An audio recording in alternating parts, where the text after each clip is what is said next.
Hello and welcome everybody to another Thursday Night Fever live stream. I am, of course, Fishroom Fever, my buddy, pal, and co-host, Chattanooga Ed. Ed, as always, I appreciate you being here with me tonight. I love being here. No, it's always a fun time. I noticed I had spray paint on my thumb. Oh, I thought you had like a little smiley face on there. You were going. Yeah, that would have been more cool. There's just saying that KG finished on time. I don't believe it. Thank you, John. I say on time. I give him a hard time. Last week he messaged me. I'm like, I'm sorry we went over, and I'm like, I don't care. It's fine, but I do appreciate that. It's great to see you all here. As some of you all may have noticed from the title, we've basically got tonight set up for a Q&A to help you all in any way we can, answer any questions. We've got some fun stuff to talk about throughout the night, but we are here to help. So if you have any questions or comments you would like read live on the chat, just type the @ symbol and then Fishroom Fever. That highlights on my screen for me, and we will do our best to answer any questions. I would like to say, though, we have an amazing group of fish keepers in here in the chat. Other people that also, sorry, comment got me. Other people that have awesome channels as well. So keep your eyes on the chat for some really good responses to some of the questions that we get tonight as well.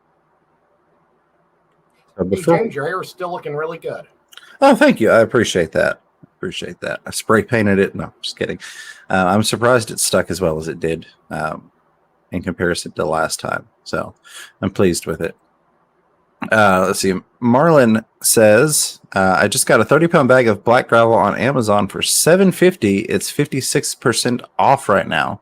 Wow. That is awesome. I appreciate you sharing that with us. We'll have to go check it out. So anybody, if you're looking for some black gravel, go check out Amazon. Over half off. You can't beat that. This is a great time of the year to look for deals too, because you got Black Friday and Blue Friday and all other types of deals going on. Yeah, the Cyber Monday. Yeah, and with the fish community, with fish, people may want to try to get their fish out before Thanksgiving happens, because then everything slows super down. So there might be some super deals for live fish right now. Just throwing that out there. Absolutely. I know there's some things coming up. I do want to say, before we get any further, happy Veterans Day, and a huge thank you to all the men and women that have served this country and are serving right now. You are very much appreciated, and we thank you for what you do. For sure. I messed up. I was going to put my American flag behind me, and I was going to put my dad's Vietnam baseball hat on Deadpool tonight. He's rocking the co-op hat, but I thought it'd be cool if he was doing a Vietnam vet's hat for tonight, for honoring my dad and all the other great veterans. You guys are all awesome. You guys keep us free and able to keep our fish hobby going, keeping us here. Absolutely. Yes, absolutely. Liquid's the only Fins asking if I'm having allergy issues or feeling under the weather. No, I just woke up. Yeah, that's him. No, I caught a little 3-hour nap. Because a lot of you know I don't sleep at night. I sleep during the day, and I had to bypass that today to get some work done. Had a couple of people ask if I would be interested in filming some segments for their YouTube videos, for their channels. So I shot 8 different clips today for those. And we did that on the members only stream live. It was interesting. Oh, that's awesome. I had a fun time with the members doing that. It was definitely different.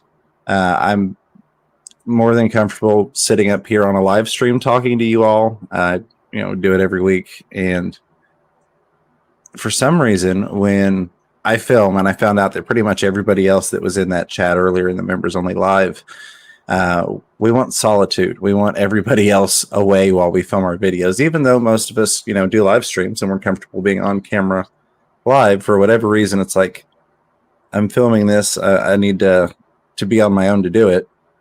And so it was different having a live audience watching me record. I actually set up the other laptop, second camera, second mic, and set them right next to where I was filming on this camera. And it was a weird experience. It was fun. It was good. I think it did definitely help me. It was not only to spend some time with the members and hang out and do something a little different with them, but it was also to try and bring some more of my personality out. because I do tend to get a little dry sometimes in the videos where I'm just me by myself in a room talking to a lens versus having that one-on-one interaction with the chat.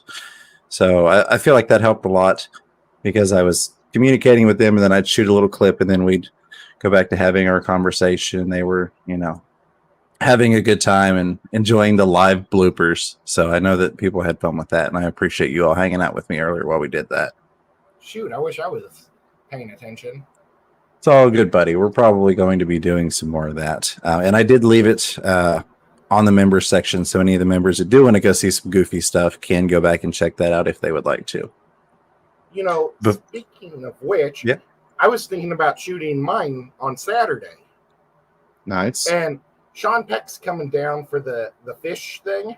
Mm-hmm. And I was wondering if he would help me shoot it. But if you'd want to come down with him, I think afterwards we're going to play games.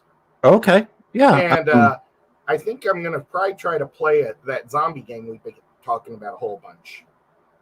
Nice. Yeah. But I understand if you don't want to and you're busy and stuff, but we'd love to have you. I don't know how long we'll spend at the fish show. No, I think I can make that work. I'll talk to you and Sean more about that later on. Unless I shoot it at the fish show. There you go. I've got a really good one for KG, but I still haven't read all the other ones he wants me to do. Are we supposed to do all of the questions or just one? I did answer for all of them. I think that's what he's looking for. He sent the same list to, well, maybe not the same list, but he has multiple people answering each of those questions. So cool. At least I hope so. And that was my understanding. Otherwise, I'm going to sound really funny going, I know other people have probably talked about this, but, and then there's nobody else talking about it. Well, Jason has sent me 3. So I got to do 3 for Jason, and I guess 5 for John. Yep, that's what I did earlier. Yes, I've got 3. I can send them to you again. Far. Well, if you're just there, you could just help me. There we go. I could just film them right there. Absolutely.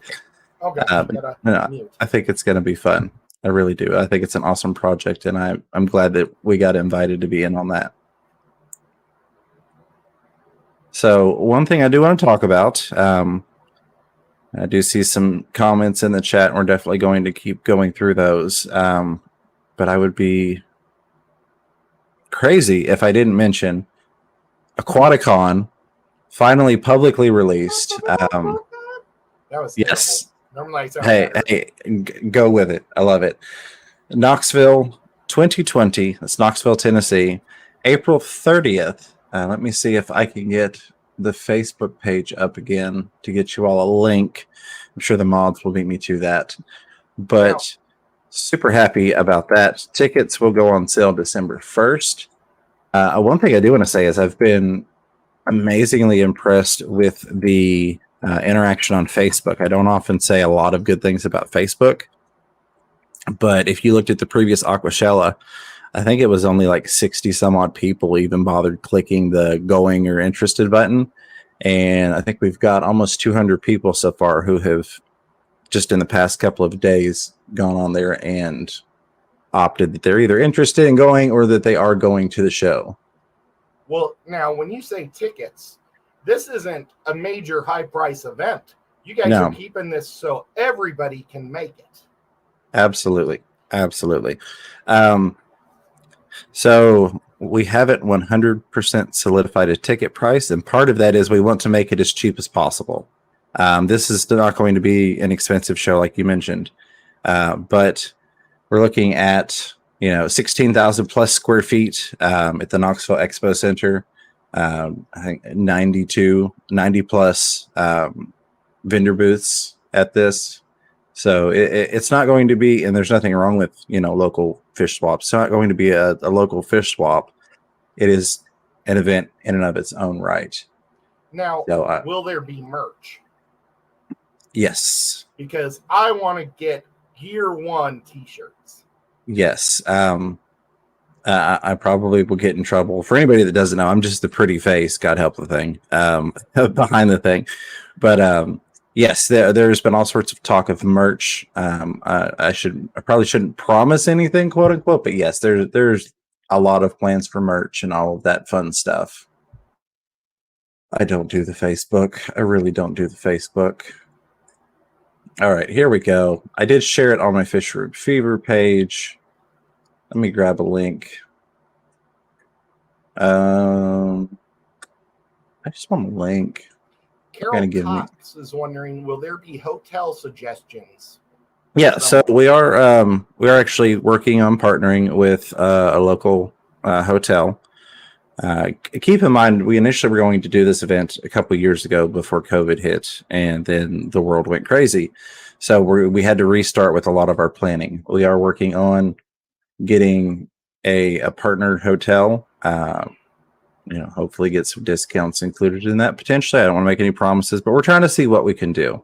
We're trying to organize this as much as possible, which is why I took that 3-hour nap before the show, because I will be up all night after my show, Chattanooga Ed show, and Rico Stan's show, which we're going to talk more about Rico Stan here in a minute. And then I go in for several hours in the morning at 7 a.m.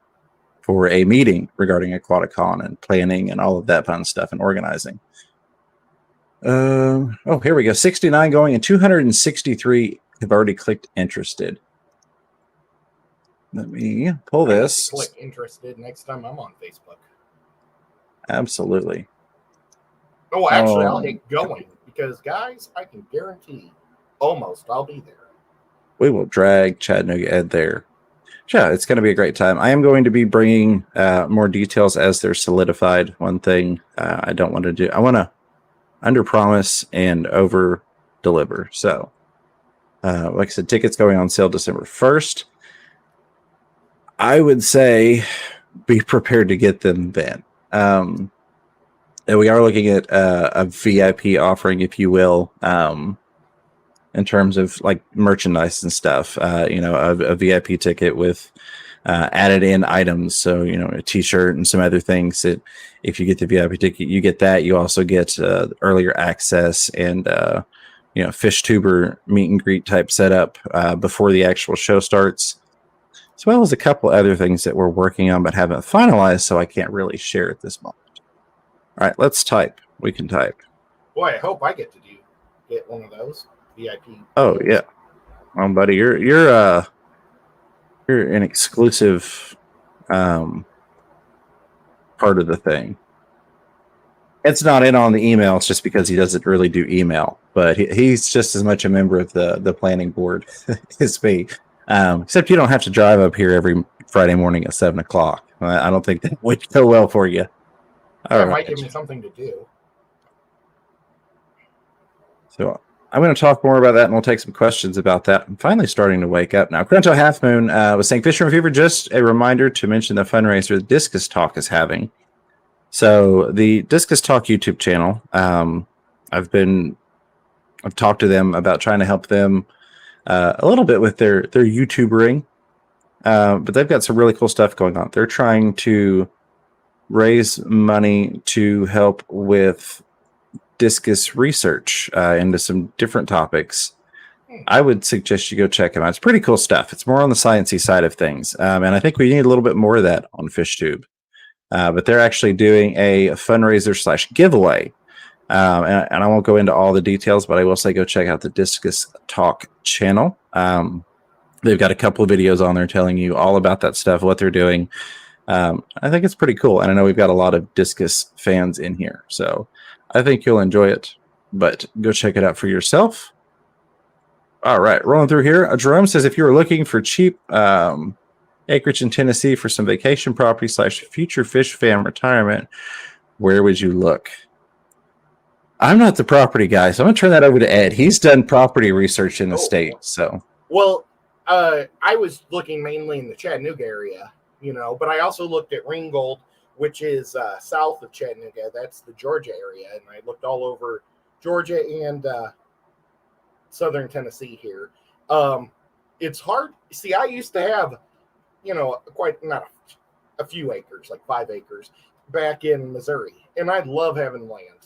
And it was tough to get it here because it's in the mountains. If I wanted to get land, I had to go to Georgia because it's more flat. But right. Tennessee has, on the flag, we have 3 stars. One is for the mountains, one's for the Great Plains, and the other one's for the plateaus. So if you go pretty much west of anywhere from Nashville, it's all Great Plains. And I bet you could find super affordable property. You might be in no man's land. I mean, there's pretty much little towns everywhere, but you'd probably get some really good deals that way. But like just today, I took my dad to Lowe's, and this old lady pulled us over to the side because she goes to his church. And a lot of the old folks in our church, or in their church, is selling their houses to people from California and New York because they're getting more money than they've ever got before for property right now. And they're like saying it's $10,000, $20,000 more than what asking is right now. So they are selling their houses and moving into apartments. So it's kind of crazy. But I live in a real pretty area, so people like the mountains. So it might be harder to find a house here. And Knoxville's a real beautiful area too. So they're right next to the mountains and the Great Plains, or not the plains, the plateau, right? You're a higher elevation, but it's a little flatter. But I think that elevation makes it a little more premium property too. Well, and that's one thing I would say is if you're looking for the really good prices, I would look outside of the major towns. If you get 30 minutes, an hour out of Knoxville, you're going to find much better property prices than trying to get into the city. Same with any of the cities in the state and pretty much anywhere that you go. Yeah. I live 40 minutes.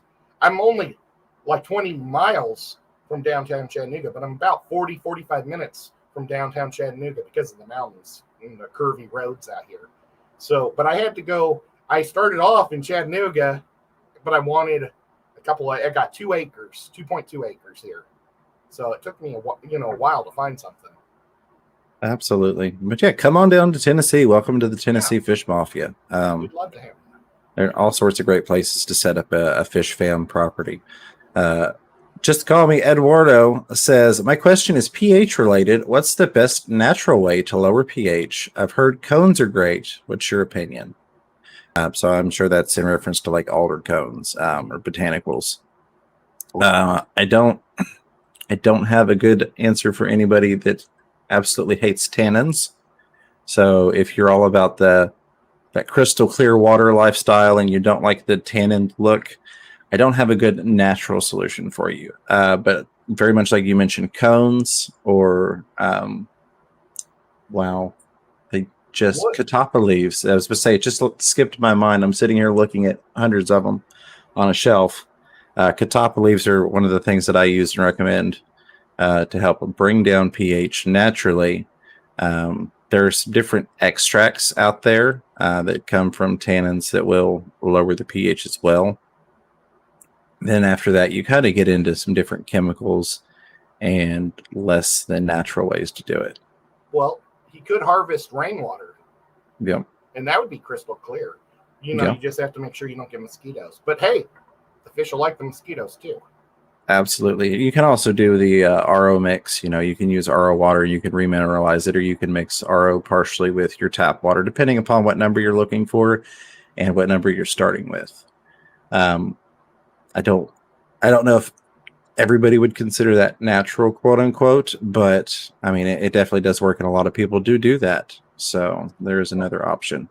Yeah, and Tom Patterson, he mentions the stratum. What you put in your substrate might do it too.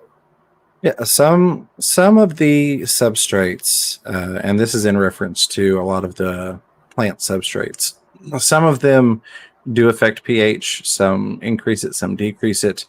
The only quote-unquote issue that I find with those is that it doesn't tend to be a long-term, consistent, lasting effect. The effect kind of tends to wear off as that leaches out of the substrate and into the water, for lack of a better terminology. So even though that's not really different than using leaves or botanicals, I feel like when people put in a substrate, they almost kind of set it and forget it. They put a substrate in and they don't think of it as something to refresh. The people that are using crushed coral and things of that nature, aragonite, are more of that mindset of having to refresh a substrate. But I feel like generally speaking, most people, they put a substrate in, they don't really think about it in terms of fluctuations in water parameters as it pertains to the substrate. That is definitely an option as well. Alice B says, just got my first saltwater tank, but have no idea what media and things to add to the sump. I have a filter sock and protein skimmer, but that's it. So there are a lot of different things you can do. There are so many factors. I don't want to give a non-answer here, but there are so many factors. The, I guess, typical or standardized setup that you would see for a sump, it runs through your filter sock, like you mentioned. And then usually it will go down, and you're going to have some bio balls in there. You're going to have some biomedia. It doesn't have to be the balls. It can be ceramics. It can be some of the bio stones that they have. There are a lot of different options, but you want something for beneficial bacteria to grow and reproduce on. So that's one factor. So you've got that first set of mechanical filtration with that filter sock. And of course, there are varying micron levels of filter socks or how much they're going to sort out of there. You want to have a biological aspect. And then typically you'll see another mechanical aspect. There are a couple of different ways to do it. A lot of times it's simply done with, I was looking to see if I had any handy. I do not. With sheets of filter floss. It could be one layer, it could be multiple layers. One of my favorite setups is actually where all the filter floss is sideways and it runs through multiple layers at that. Typically what you end up with is really, really clean water, but also you kind of rotate everything out. So you'll swap out that first pad that's getting dirtier, and then the next pad starts to get dirtier and dirtier as it picks up more things before it gets to the other stuff. It also gives you the option to add varying levels of fineness to your mechanical filtration. The sump is a great place to have, of course, your heater and all of that wonderful stuff. You could do a little refugium if you're interested in that.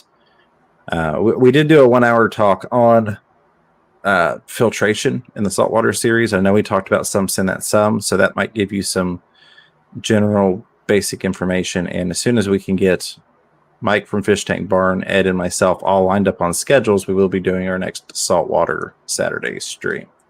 That'll be awesome. I got some filter floss. Yes, there you go. Absolutely. You've got that. You've got the blue and white that a lot of people are familiar with. One thing I want to mention, though, is make sure that you do not put your heater in the same compartment that your pump is in. The reason being, if you have some sort of flow issue, and your pump can drain whatever compartment it's in all the way down to minimum level, as far down as it can go, which oftentimes will leave an exposed heater sticking out of the water. That's one thing I've seen that happen, unfortunately, to several people. So that's kind of like my number one is like, make sure that your heater's in a separate compartment from your return pump. That way it doesn't get run dry in that compartment and have a heater exposed. The other thing, I feel like it's kind of obvious, but I like to state it anyway, is make sure when you set your sump that there is enough empty capacity in there that if the power goes off, when that water starts draining into the sump and the sump starts filling, it doesn't flow into your floor. So keep those two things in mind. But in terms of filtration, add some additional mechanical filtration in there, or not. You don't have to necessarily with the filter sock, but most people do. And then some biological filtration. And the rest of it's up to you. It's one of those things that it can be done in so many different ways, and it's 100% customizable. Mary Beth was asking if I can turn Ed up. I cannot. However, I did push the mic back, so hopefully that makes me a little quieter, and we will both be leveled out there. It's supposed to auto level, but we all know how that works, right? Yeah. And guys, I have a sinus infection right now, so my throat's kind of gross sounding. So you may not want to hear me too loud. Yeah, absolutely. Marlon F. Naranjo, either one. I'm going to go with Marlon. We're going to stick with Marlon, so I'm not butchering your name, my friend. Sorry about that. Was saying, Fisher Fever, I watched Steampod Aquatic stream this morning, KG Tropicals just now, and now yours, 3 in 1 day. Yeah, Thursdays are a wonderful day for live streams, and I don't just say that because I'm here. I say that because that's what everyone else tells me. We've got like KG, of course you mentioned Baldwin earlier. There are a lot of other awesome channels that stream on Thursdays too. Immediately after I get done, Chattanooga Ed goes live, and then immediately following him is Rico Stan. So for anybody that's not familiar with our buddy Rico Stan, he is a member of the Fish Room Fever family. He is a Fish Room Fever network channel. He's part of the network. He's one of us. He's one of the guys, one of the peoples. But yeah, we kind of did the Thursday night takeover with the Fish Room Fever family of channels, and he is almost at 1,000 subscribers. So I very much strayed away from telling people to subscribe to other channels. I don't even mention in my videos anymore to subscribe. If you're going to hit the button, you're going to hit the button. But I will say, check him out. It would be really awesome if we can get him to that 1K mark. He's got an anniversary date coming up in terms of his start on YouTube, if you will. So that's kind of his goal, to have 1,000 subscribers by that date. So it'd definitely be awesome if we could help him get there. So if you see what he's doing, you enjoy it, go subscribe. But at least check him out. He's a little bit different. It's Rico. He's a lot different. But he doesn't do your everyday interviews, I think is the best way to put it. He does a different perspective in terms of interviewing fish keepers, fish tubers, and then he also has additional content aside from that. Lots of fun stuff, lots of really good stuff. He does a lot of community stuff, I guess is a good way to put it. He's very active in helping the community and trying to organize things. So go check him out. But yeah, Thursday's full of people, and we're glad to have you here, and I appreciate you hanging out on the stream. James was trying to fight his inner robot. Yes, absolutely. All right. Chat jumped on me. I'm going to get back up here. Now we had a new member. We've got some super chats. I'm not going to miss those. And we're going to keep grabbing questions and comments on the way. Let's do this. Let me push the button up here. Let me push this button. Can I ask a question? By all means, my friend. Okay, so today I got the lights that came in for the cave light, or the cave tank that I've been doing. Right. And I realized I've got this 15 by 15 cube. And I think all the stalactites that I was going to put in the 40 would look amazing in the cube right here. Okay? Right there. Well, that would be pretty cool. I really think I like tested it out, and they're so jam-packed, it's really neat. So I'm gonna do that instead of the 40. But I don't want to put cave fish in that small of a, blind cave fish tetras, right, into that small of a tank. So I was wondering if I could get some advice on what you guys think would look good. Because I was kind of thinking maybe I could get like an albino crawfish or crayfish, right, to go in there. That'd be cool. Or maybe do vampire crabs have to have air also? I feel like yes. I've not kept them, and I've not seen a whole lot on them, but I feel like they needed some sort of surface access. I think you're right. Not necessarily like an on-land section so much as things poking out of the water for surface access. But I feel like they did not belong full aquatic 100%. I guess is the best way for me to put that. Yeah, we may have to call Haley up and bring her on next week. When I think I'm going to put Lisa likes the shirt. I like the guy. Awesome. Absolutely. Very cool guy. I think I'm going to, when I reveal it next week, maybe we'll ask Haley if she can come on and give us suggestions also. Absolutely. That would be very, very cool.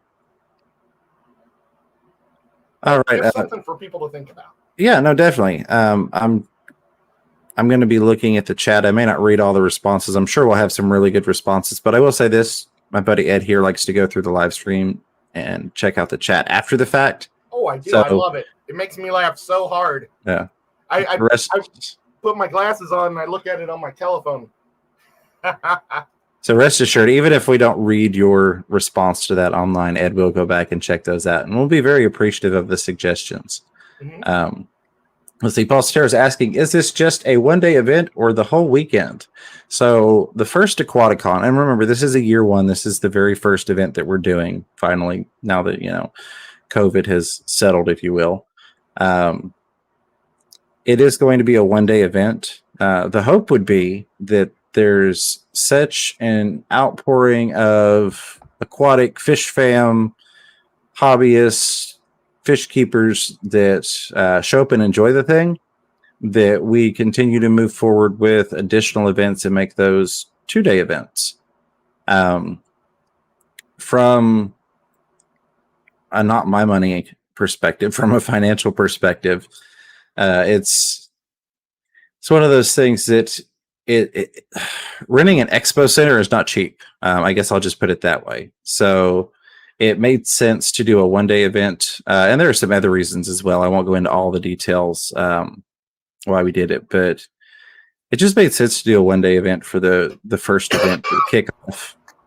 And I can't believe I coughed on live. Oh, you're good, buddy. You're good. Hopefully, going forward, there so many people show up and enjoy it and have a fantastic time that we make it a 2-day event. I will say we are trying to get some things planned, or at least I'm trying to get some things planned for the evening before, as well as potentially some stuff the day after. Maybe some activities or events, locally while people are in town.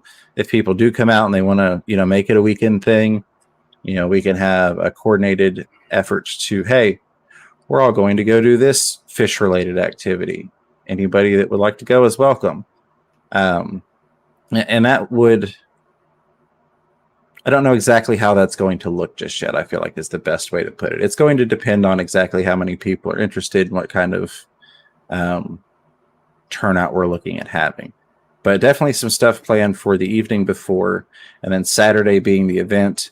And then, like I said, I would very much like to, and I'm working on planning some things for those that are interested while they're in town, if they do stay an extra day. Because a lot of us, when we go to these events, even if we go to a 2-day event, people might go out of town for 5 days for a 2-day event. That's not uncommon whatsoever. So I figure there will probably be some people for a 1-day event that come out for 3 days. And that also makes it easier for some people to get to. They say, well, I can come out, Friday, get there that night, hit the event Saturday, and then head back home or head out first thing Sunday morning versus, we go to a weekend event and it's okay, we're going to get there Wednesday and we're going to leave out Monday. So hopefully that will help make it more accessible to everyone on this first event so they can turn out, see what we've got going on, hopefully enjoy it, and then we'll plan accordingly from there. All right. Go on through here. Liquid says, James is so good at Facebook, it took him 5 months to accept my friend request on Facebook. Yeah.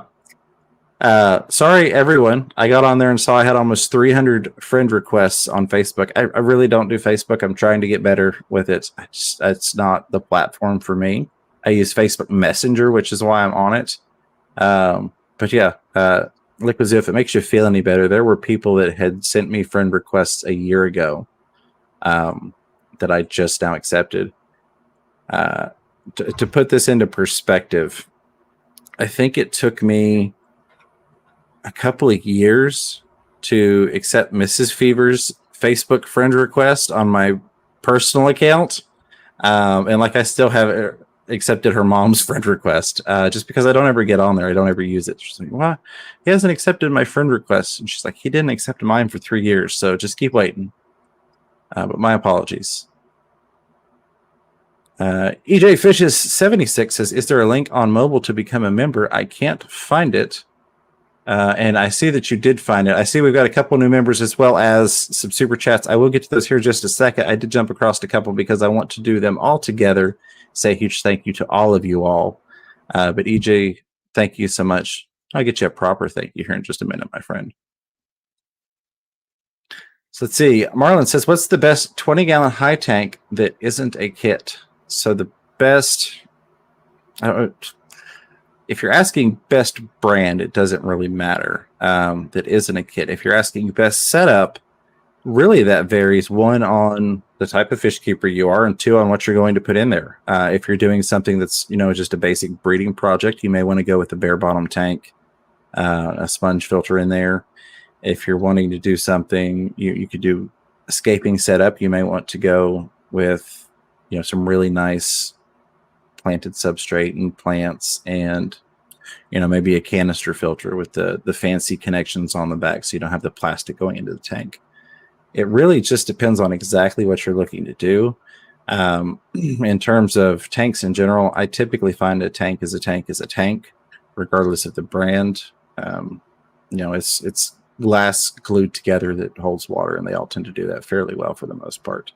But if you want to throw some specifics at us for that question, I'm totally up for giving you a better answer, if you will. I just don't know exactly what you're looking for with the question. My apologies, Marlon. Yeah, if I would step in, I would say the cheapest. Go to Petco's $1 per gallon sale or half price sale or whatever it is nowadays, and get the 20 there, the 20 tall or the 20 long. And did he say a 20 long or 20 tall? I think he said 20. Probably 20 tall. Yeah. But yeah, absolutely. $20. No, it might be 22 if it's half price or whatever, but that's a great deal. Now you're still going to get the lead, so it's going to have a little blue coloration, and you'll never notice it until you compare it to one that has no lead in the glass, and it's crystal clear. So I don't think it's worth spending hundreds of dollars for no lead. I'm of the same mindset. And I am too. And I've got one of those expensive several $100 tanks. I didn't buy it. It was given to me. Brought it home from Aquashella, Orlando last year. But I have lots of cheap tanks, lots of $1 per gallon tanks, lots of free tanks off of Craigslist and all those different sites. I'm quite comfortable with, resealing a tank. So that doesn't bother me. And I just automatically assume if I pick up a free tank off of Craigslist that it's going to leak, and I just typically reseal it from the get-go, because the few times I've not done that, they have leaked. So there's another thing you can kind of keep in mind. There's some great deals to be had on the secondhand market if you're willing to reseal a tank. Go ahead, buddy. Never mind. I thought somebody was asking you a question and they were asking somebody else. Oh, gotcha. All right. So Xanadu says, a friend of mine bought a foreclosed home in Humboldt, Tennessee last year for $6,000 plus $40,000 in rehab and no acreage, but good price. Yeah, definitely some good deals to be had. I'm looking for land myself, hopefully in the not too distant future, because for anybody that doesn't know, I own my mobile home, but I rent my property that I'm on. I'm in a trailer park. I'm a good old trailer park person, but I'm home outright. So I want to get some land that I can move it to and then start building the fish palace. That will be very nice. And there are some other things I'll go into at a different time about fish keeping and mobile homes. So I've talked about that a lot in other ones. But yeah, land is the thing I'm looking for, because $400 a month just for a piece of grass, and it goes up significantly every year by almost 10% when they redo the rates. It is a bit crazy to be renting that for eternity when I could be purchasing property. So hopefully one of these days we'll get to show you all some new property here in Tennessee for a fish palace. And I hope it's closer to me. I hope so. Collaboration of Curiosities says hello to Chattanooga Ed Fisher Fever and everybody. Good to see a collaboration of Curiosities. Appreciate you being here. Killer Kitty, what's going on? Says, I see aquariums online with rocks piled up. How do you know how much weight is safe on the bottom of the aquarium? Great question. That is a great question. So typically, I don't tend to worry too much about how much weight I'm putting on the bottom, as long as I'm not putting it onto a small pressure point. Meaning that I've got that weight dispersed as best as I can across the glass, versus taking, I don't know, we'll pretend this is the shape of a rock. We take one rock and we stick the point of it. Of course, the green screen's going to try and cut it out. We stick the point of it in there, and then we've got some substrate maybe around it that's, holding it in place. And then we start piling stuff on top of it, and all the weight is going on that point on the glass. I definitely try and avoid something like that. Typically, though, when you're adding rock, I've yet to see rock that was safely placed, that, had the weight spread out appropriately, that I ever felt was a danger to breaking the glass. Yeah, but once, say, you have one of the systems like the Aquarium Co-op or like My Fish Store, where it's only 1 inch on each side and it's just a glass bottom. I've never even thought about the element of putting too much, but I guess fish stores, they don't want a lot of heavy stuff in the middle because they want to catch the fish. You're right, they don't. Most people don't go with that. You're 100% right. And I like that style of aquarium stand, especially having a lot of tanks. But I find most people don't do that. Microsoft is trying to get me to do all sorts of fun things since I upgraded to Windows 11. Just go away. I originally was going to do that. Yeah, no, that's a very valid point. I honestly don't know. I mean, you've got to take into account water is 8.34 pounds per gallon in and of itself, but that is evenly dispersed across the glass. There's definitely a safety factor that comes into play, and I'm sure we could get technical and find some calculations, but you've got to remember that's also going to vary based upon pretty much every different tank size. So most tank sizes, they have different glass thicknesses. So that's going to cause a variance in how much it can withstand. The manufacturer can, depending upon whether it's tempered or non-tempered glass, can factor in. So there are a lot of variables that come into play. I'm trying to give you the fanciest non-answer here as I possibly can. But realistically, you're probably not likely to run into that issue. I feel like by the time you run into the issue of having too much rock in there, you've probably filled the tank to where it's not viable to put fish in anyways. I've literally filled tanks before completely with rock, not for viewing purposes or for fish purposes, but when I've moved saltwater aquariums around and I've changed setups, I've taken a 55 or a 40-gallon breeder, a lot of various sizes, and I'll fill it completely with my live rock and have a power head in there, and without a second thought as to if I was putting too much weight on the bottom glass. So I guess I have torture tested that theory. I just didn't realize it. Great question. Made us think. That is an awesome question, Killer Kitty 08. Appreciate that very much. Best 20-gallon hide that's not a kit. Again, I'm not entirely sure what you're asking there, Marlon, but you've probably already clarified the question, and I will do my best to get down to it. Yeah, I think All we right. might be about a half hour to 40 minutes behind. Yeah, I'm trying not to give too in-depth of answers, but not to skim over the questions. Chat did jump on me. Let me go back up here. I want to run through real quick and say a huge thank you to the super chatters and the new members real quick. So chat did jump on me. My chat will only go back up to 9:39 Eastern time. The very first thing that I see highlighted would be from Paul Sotero saying, is this just a one-day event or the whole week? Okay. So there we go. No, good. It did give it back to me. All right. So let me switch screens here real quick. Go up to here, take a look, say some thank yous. Oh wow, y'all are awesome. I had to scroll, went up to the super chats page. That's amazing. I appreciate you all very, very much. RB Animals and Movies. Again with change, but I'm loving it. I'm digging it. Became a new member. Welcome to the team. Welcome to the Fish Room Fever family. I appreciate the support. I hope you enjoy the behind the scenes content along with the emojis and things that are available for you now in the chat, as well as when you comment on the videos. Appreciate you, my friend. Rico Stan with the $5 super chat says purple berries taste like burning. Rico, I love you. You're a crazy guy, my friend. Always with the goof stuff and the super chats. Never necessary, but I do appreciate you. And again, for those of you that haven't, go check out Rico Stan at some point. If you like what you see, subscribe. Maybe you'll be that 1,000th subscriber. RB Animals and Movies followed up becoming a member with a $2 super sticker. And that's that cute little dancing fox parts floating out. Thank you so much for that, RB. Again, I really do appreciate you. I'm glad to have you here. Hope you're doing well.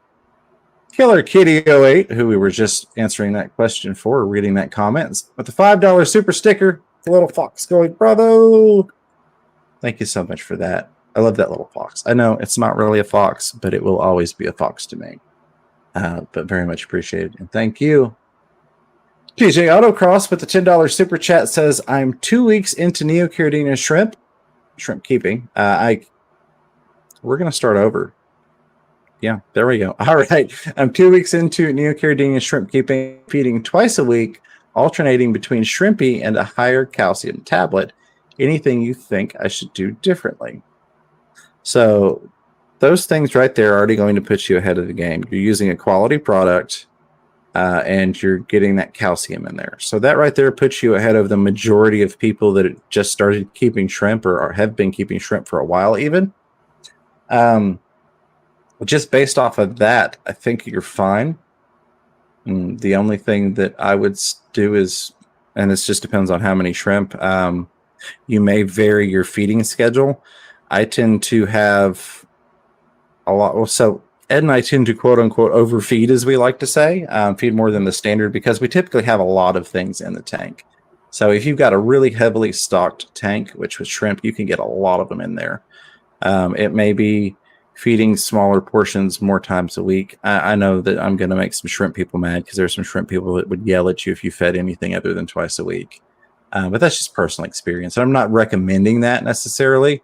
If what you're doing is working and all the shrimp look great and happy and healthy, just stick with what you're doing. That's the thing. You'll get that experience of your own, and then you'll be able to bring that to the table and go, well, this is what worked for me and how I did it, and I've had great success with it. And thank you again for the super chat. Never necessary, but always very much appreciated, TJ. JFK2 with $20 super chat.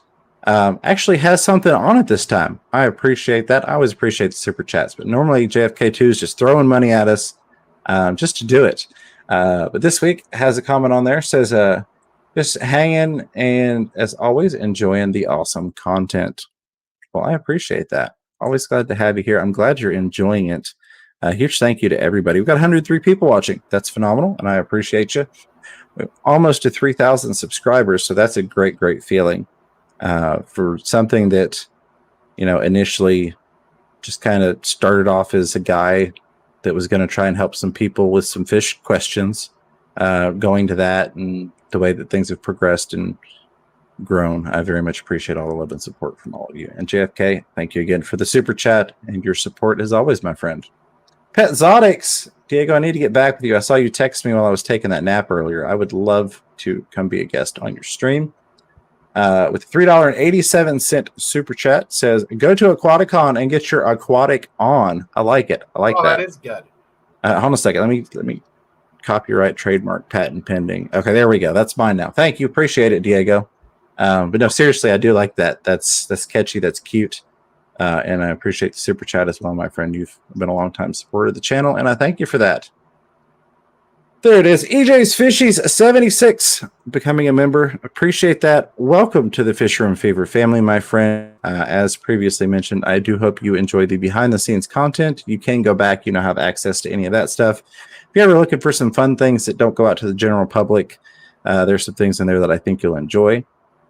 Along with what most people really enjoy, the members' emojis in the chat. I think that's really why most people sign up for it. They love playing with the emojis in the chat.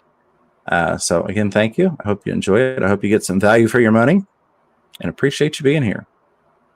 Multi-tank addiction, my brother from another mother. Chris, how's it going? Dropping the $1 super sticker with the big brown pile of fertilizer. I appreciate you, buddy. It was awesome getting to hang out with you at Aquashella. I'm going to have to be so careful going between Aquashella and Aquaticon when I'm speaking, because I almost said Aquaticon. It's going to be great hanging out with you at Aquaticon in the future. But it was great hanging out with you in Dallas at Aquashella. And again, thank you for the awesome gift. Those lenses are a lot of fun, and I'm enjoying working with those on the video. I can't wait to put his Black Moor photo up in my room somewhere here. Absolutely. I still need to redo my walls. Definitely. He's got some beautiful, beautiful artwork. Another awesome guy, another awesome fish tuber. Been with me from the beginning, so to speak. He was one of the first people on YouTube that already had a channel that I kind of got with to talk to and invited me into the fish fam, if you will. So always great to see you around, Chris. Fantastic Freaks, what's going on, buddy? I had fun in your live stream the other day. I'm glad to see you doing those again. $5 super chat says, listening away from home. Good to finally make another stream here. Hope all is well, guys. Stay fantastic. Yes, absolutely. Stay fantastic. The amount of puffers that you have and the knowledge that you have on the puffer fish, fantastic, always amazes me. I always have a great time. I'm out of my element, if you will, when I go in there for the puffer stuff, but it's great to be able to learn, and I enjoy asking you questions just to see what the answers are. So thank you for that as well. Stephen P. 2003 Aquatics with the $5 super sticker with the Hiya Fox. Hiya, Stephen P. Another person. It's really awesome to meet at Aquashella Dallas. So I'm already running out of time. It's been an awesome night. I'm going to get through these. I'm going to get through some questions. We're going to be in rapid fire mode. So I made a super fun short. I wish there was a way to play it during our streams of Stephen P. Yeah, absolutely. That was a lot of fun. It was a great time. I appreciate the super sticker, my friend. Appreciate you being a member. Looking forward to talking to you more in the member streams about some stuff you'd mentioned wanting to discuss. Again, thank you, my friend. Ricky De Hoyos with the $1 super sticker with that smiley face, just smiling on, having a great time. Appreciate that, Ricky. Thank you for hanging out with us, and thank you for the super sticker, my friend. All right, this is going to be rapid fire here. I'm going to try not to go too far off track. Here we go. J-Rock Does Stuff says, have a question. Doing a project, do you think UV LED would have the same effect in a DIY sterilizer as the UV bulb? I honestly don't know. Could you read that again? So basically the question is in regard to a UV LED versus the standard UV bulb that they use in aquarium sterilization kits. You've got to have the water flow. Yeah, you've got to have the water flowing across it. Usually there's a spiral setup. I don't know how exactly you would incorporate that with an LED UV. I'm curious to see what the light is. Could you make something that would work? Potentially, but I would honestly have to do more research on that. And because I'm not huge on the sterilizers, nothing against them, I just have not really found much need for them. I haven't done a whole lot of research on them. I don't have a whole lot of experience with them. I've run them in the past many years ago, but that was before LED was really even a thing. I mean, it was a thing, but it was not common in the hobby. It was extremely expensive to try and get LEDs for your aquarium. But that's a great question, J-Rock. I'll look into that and see if I can't find a better answer for you. This book I have has 2 different UV filters that kill more than just green water and bad stuff. It kills the particulates, like everything. And I'd never heard of these filters before. This guy, he works, he originally worked as a pool filter guy and then as a fish filter guy. But the same day, I'd never heard of one of these UV filters that filter water, actually. And Corey was talking about how he has it on his turtle tank. Thought that was funny. In the same day. What? Yeah, so maybe people have been talking about it forever and I just blink out. But I thought it was amazing. And I want to show this to James because it's pretty cool. It's a little book, but it's neat. So Marlon did come back and say the Petco, this was in regard to that 20-gallon high. What's the best? Says Petco near me just closed, so can't get dollar per gallon anymore. I would start looking secondhand, and I would get comfortable with resealing aquariums. But secondhand's probably going to be your best bet. Again, it's glass box glued together essentially. So brand, I'm not too worried about, unless you're getting into the like rimless aquascaping, that type of stuff. Then there's a difference. But I use the typical bottom dollar, if you will, aquarium. So start looking around on any of those, I guess like Facebook Marketplace, Craigslist. There are a lot of different, what's OfferUp, I think is another one. There are a lot of different places you can look for stuff like that. You'll see some crazy price stuff and not in a good way, but you'll also find some really good deals typically if you're patient and you do your due diligence and keep checking the sites. All right. Roll on through here. Hello, T-Bones Fishies, and all the others saying hello. If I missed you, Cronto Halfman says, could you put up Discus Talk link so the channel could get some subscribers and learn more on the fundraiser? Yeah, so if one of the mods wants to post a link for Discus Talk, you're welcome to do that. Again, I would say just go check out what they're doing over there. I think it's really awesome. They're doing some really cool research. They've got some stuff planned out. And I think that if you're at all interested in the scientific aspect of the hobby, you will enjoy that very much so. Restraining order to keep you away. All right, I'm trying to grab the important things real quick, if you will, before we run out of time here, because I don't want to trample on my buddy Chattanooga Ed's live stream. I don't want to pull a KG Tropicals and go 30 minutes over. No, I set it for 10:40. Awesome. Very good. I kind of thought you might have, and I know Rico Stan did as well, because we'd been running late more frequently than not. So that works. That gives us some buffer there. I don't know if anybody actually says, this is starting at 10:40. I got to be there. It's just probably everybody that goes over. But Absolutely. yeah, And Marlon did come back again and say the Petco near me is closed down. 20 high is what I'm looking for. I will get a glass lid with sponge filter. I think I will stock it with Serpe Tetras and Cories and one honey gourami. Sounds like it's going to be a pretty tank. I would definitely be searching around the secondhand market in your area. Maybe look outside your area. Actually, I'm in Knoxville, Tennessee.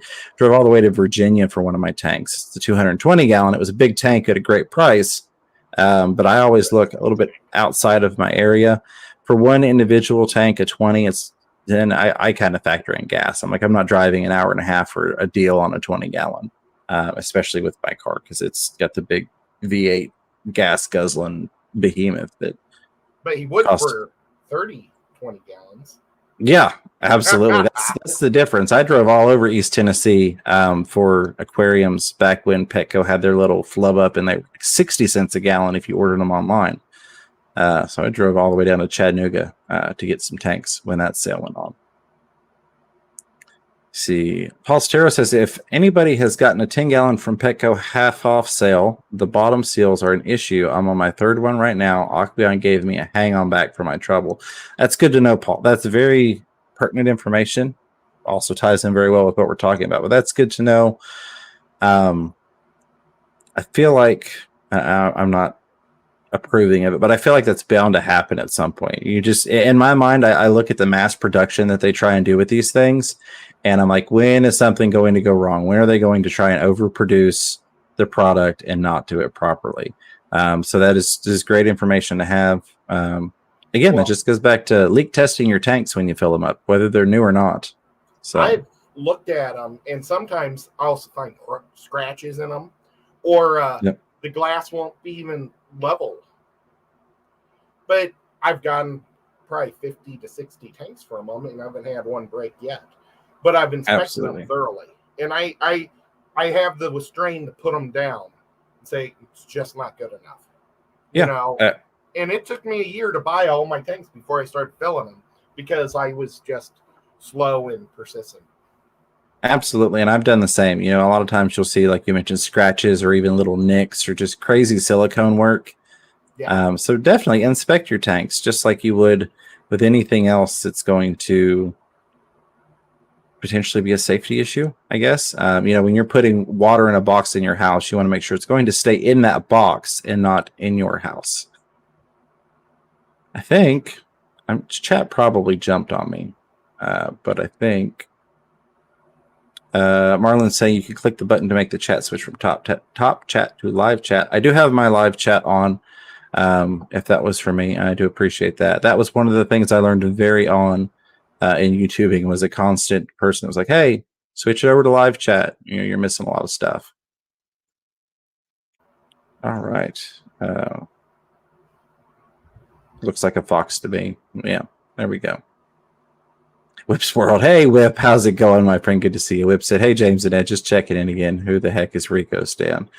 He's some goofy guy that follows us around. And the chat did jump. I knew there was no way I made it to the bottom that quickly. Petco closed. There we go. All right.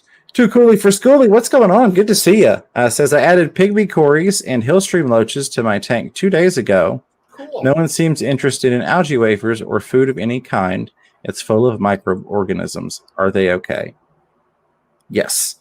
In my opinion, my experience, yes, they are probably just fine. Especially given that you're telling me that there are microorganisms in there. I'm sure they are having a field day with that. Also keep in mind that fish can go a lot longer than we usually give them without eating. We tend to feed our fish more than they really need to eat. So you're nowhere near the area of being in danger of them starving. Especially since, yeah, go right ahead. I don't know if you'll ever see your coolioches eat. Yeah. Probably not. If you even see them at all, it's a blessing, right? Let alone see them eating.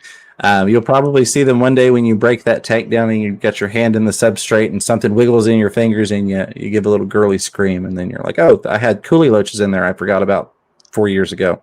Okay. But no, I really wouldn't be concerned. those cories, they're constantly poking around looking for stuff to munch on. So I'm sure they're finding a lot of stuff with the microorganisms. If you get to a point where you see where it looks like they need to eat, so if you start noticing any actual differences in the body, they start to get towards sunken bellies or anything like that, you could try doing some frozen brine shrimp in there. I like the Hikari BioPure frozen brine with spirulina. But the cories love it. All the fish love it. Something like that's almost on the treat side of feeding, if you will. If you were to the point where you're genuinely worried that, hey, these guys really need to eat something and they don't want to take these wafers. But it sounds like you should be fine. And I doubt you'll have any problems. It sounds like an awesome setup, and congratulations. All right. Tukuli also came back and said it is a 29-gallon dirted and everyone is plump right now. So yeah, everyone's plump. You're good to go. I wouldn't worry about it a bit. Sounds like it's a really nice setup. Bob Purcell says, what's your favorite fish that will eat hair and staghorn algae? Ed, you want to take this one? Florida flagfish. There you go. They do it. I love them. They're super pretty, but they will destroy your slow swimming large finned fish because they are huge fin nippers, not just little fin nippers, huge fin nippers. They will destroy bettas and fancy guppies. They need to either be with like really quick things or on their own. Absolutely. No, that's my answer right there. That's what we're going with. Great suggestion. I just got down to the member emoji part of the chat where all the members were spamming the emojis. I love it. It looks like beautiful artwork to me. And then, of course, Matt had a comment. Liquid Zoo Only Fins said, I don't care about no stinking emojis. I do it because I find buying my friends is best. So there you go. Thank you for being a member and buying my friendship. That way we have to be crazy guy. Yeah, absolutely. Stupid says, chickens. We don't have to be nice to his chickens. They didn't buy nothing. Right. If they give me an egg someday, I'll be different. There you go. Cronto Half Moon says, did you like the original Halloween costume of you and Ed by Danny and Kenny? They did such an amazing job. They really, really did. They had an awesome setup. I didn't get to watch their Halloween stream because we were actually hanging out with Brett from Tanked in the bar of the hotel, I guess you would call it. That had a little restaurant area. We were sitting at a table watching the Cowboys play the Vikings and defeat poor Kenny E's Vikings. Sorry, buddy. And it looked like Nico, but it was like a stuffed cat. Kenny says it's been creeping him out because it looks at him everywhere he goes, so he's going to mail it to me. There you go. I'm going to videotape what Nico does when he sees it. Oh, that'll be great. Paul Stero says, I had the first 10-gallon last 6 months before it leaked. The second lasted 3 weeks before it started to, and the third one is sitting in the garage filled with water. Paul, I don't blame you. I would leave that thing sit in there for a good while. I typically don't leak test that long, but in that instance, when you're having back-to-back issues, I can certainly understand it. The sad thing is, before I would leave it sit for 6 weeks, I would just rip the brand new silicone out of it, silicone it myself, and trust that it was safe. Shouldn't have to do that with the new aquarium. I'm not suggesting that. I'm just saying, for me, if I'm looking at I can't use this for 6 weeks, I'm just going to reseal the darn thing myself and know that it's going to hold.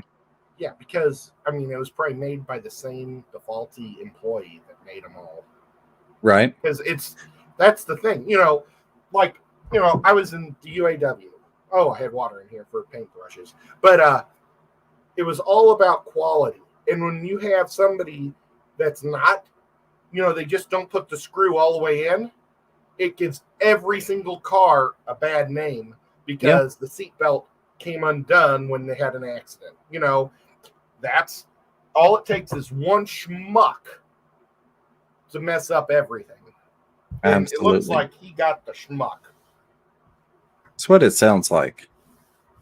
Eduardo says, I just bought another 75-gallon tank, and it also leaked. LFS they replaced it ASAP. That's tank number 35. Multi-tank addiction much. Yeah, absolutely. Well, congrats on the new purchase. Sorry it leaked on you, but I'm glad that they did. It's not 35 leaks. No, I'm assuming based on the MTA much that he's simply referencing that's tank number 35, which is awesome. Congrats on that. And I'm glad they took care of the situation and handled that properly for you. It stinks that you had to go through it, but I'm glad they did remedy it. I'm so close to caught up. So close. Right there. All right. Dennis Christensen, how's it going? Says, I have two 30-gallon tanks, both with coolie loaches. One tank they come out to eat, and the other I hardly see them. So, I mean, that's not uncommon. I will say that them coming out to eat and you actually get to see them is probably the most uncommon part of that. So many of us have coolie loaches, and they're in there. I mean, people talk about plecos hiding and not really getting to interact with plecos, but coolie loaches, I think, are the masters of mystery when it comes to going into a tank and disappearing. It's neat that one set of them or one tank they come out and eat. I don't even know that I want to venture a guess as to why there are so many variables that it could be. I mean, it could have to do with the way that the scape is done, or how it's decorated, or what hiding places they do or don't have. But I would say, in my opinion, enjoy the fact that you at least get to see them in one tank. And thank you for sharing that, because it is interesting. You don't hear about people that actually get to see their coolie loaches feed very often at all. You know, Sean Peck, he has a coolie loach tank, but all you get to see is this one hole in this 10-gallon tank. And they're always swimming in front of it. And it's like, what? Because it's the only light that goes in, and it's crazy. Absolutely. If you're going to do coolie loaches, just do a little hole in a big tank. Well, not an average tank, but yeah. Just cover the rest of the tank and have one little spot, and then they'll come to it. And then they're... Hey, Crystal's Pets and Plants. It's good to see you, my friend. Marlon saying, I just got my first baby bristlenose pleco. Love it. Yeah, absolutely. The bristlenose pleco, for anybody that doesn't know, I know I've talked about it before, is really what sparked my fish room fever, if you will. I had been out of the hobby for some years, got back into it, just really missed having aquariums. Previously, when I'd been in the hobby... Oh, sorry, go ahead, buddy. No, Well, I was just wondering, when did the bristlenose come out? I honestly don't know. And that's kind of what I was going to allude to, was that back when I had been keeping fish before my hiatus, they weren't really available locally. It wasn't something you saw. You saw the common plecostomus or the hypostomus plecostomus. Yeah.